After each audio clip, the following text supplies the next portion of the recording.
কখনো কি মনে হয়েছে জীবন বুঝি আর তোমার কথা শোনে না? কখনো কি মনে হয়েছে স্বপ্নগুলো ধীরে ধীরে হারিয়ে যাচ্ছে? রাহা তো ঠিক এমনই ছিল।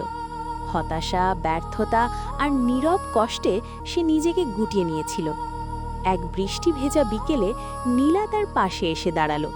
সে শুধু বলল, তুমি ভেঙে পড়নি, তুমি শুধু একটু ক্লান্ত। এই একটি কথাই রাহাতের বুকের ভেতর আলো জ্বালিয়ে দিল। সে বুঝল কেউ একজন এখনো তার ওপর বিশ্বাস রাখে। নীলা বলল, যতদিন আমি আছি তুমি একা নাও, তোমার স্বপ্নগুলো এখনো বেঁচে আছে।